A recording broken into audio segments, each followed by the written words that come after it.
Hello and welcome to this higher tier GCSE lesson on changing the subject of the formula. The first thing you need to do is this do now task.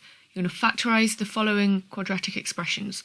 Write down the question as well as your working and the answer. Pause the video while you work through them. Right, let's check the answers. Pause the video while you mark your work. Okay, so what we are doing today is changing the subject of a formula. This might also be called rearranging formulae. So our key terms are inverse operations, subject, rearrange and transpose. And the next slide will give us those definitions. So the subject is the variable, or the letter, in a formula or equation which stands on its own, usually on the left-hand side of the equals. So an example for x being the subject, the following equations show us that.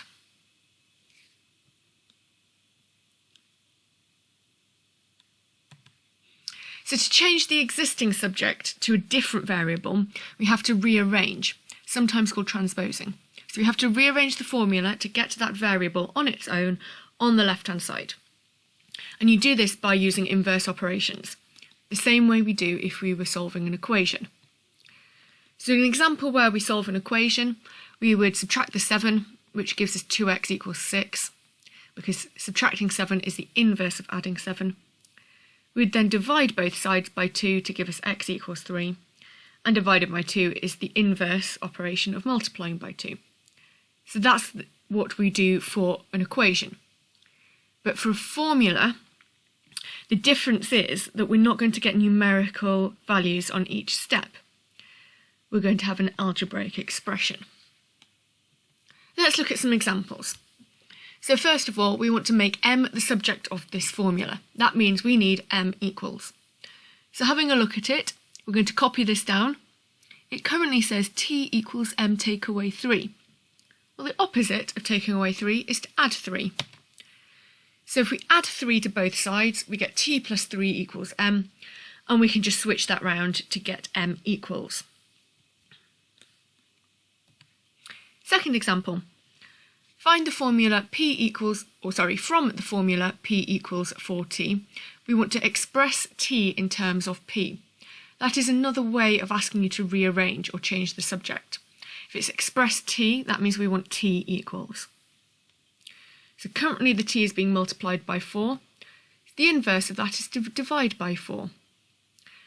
And then it's done 2 steps in one here. It simplified that 4t over 4 and switched the sides around.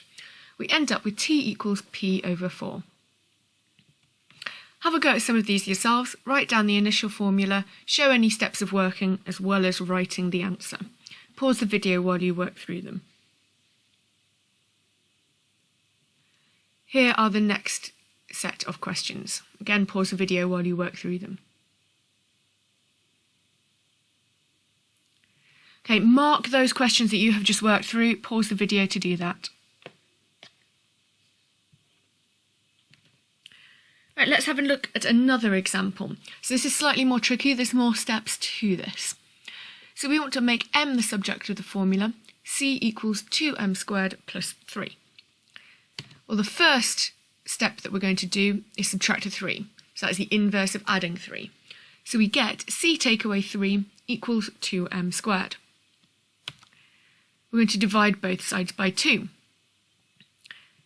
And if we reverse that, as well as simplify, we get m squared equals c take away 3 over 2. Just make sure that fraction line is all the way under the c take away 3. And finally, the opposite of squaring is the square root.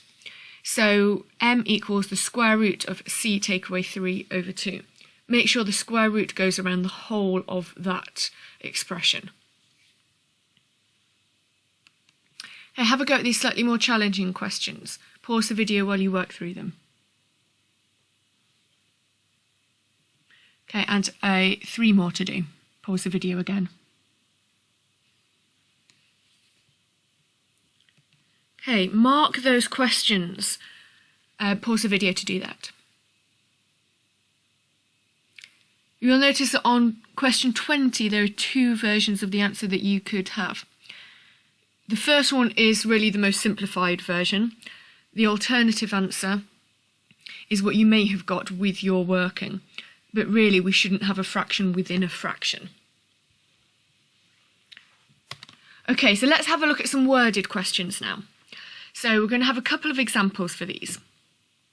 So we're going to have the formula v squared equals u squared plus 2as.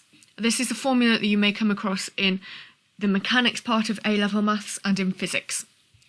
So this relates to the final velocity, which is represented by the v, of an object, to the initial velocity, that's the u, the acceleration, a, and the displacement, s. So, question A, make A the subject of the formula. Well, we want to get the 2as on its own to start with, so we will subtract u squared. And then, to get A on its own, we'll divide by 2s. We'll do that all in one go rather than in 2 steps. So we get A equals v squared, take away u squared, all over 2s. And then part B wants us to find the acceleration of a particle which has initial velocity 7 meters per second, a final velocity of 11 meters per second, and a displacement of 6 meters. So that gives us u is 7, v equals 11, and s equals 6. So substitute those into that formula that we've just worked out for A, and simplify to get 6, and our units are going to be meters per second squared, because we are using meters per second for our velocity, and therefore that is the unit for acceleration, so meters per second squared. Have a go at this worded problem, pause the video while you work through it. Here's a second worded problem for you. Look at that hint. First, write down any information you need from the section at the top before you start trying to work through this question. Pause the video while you do this. Okay, here are the answers to those 2 questions. Let's mark those. Okay, we have come to the end. As you can see, we have now covered everything in Chapter 8. Good luck. Goodbye.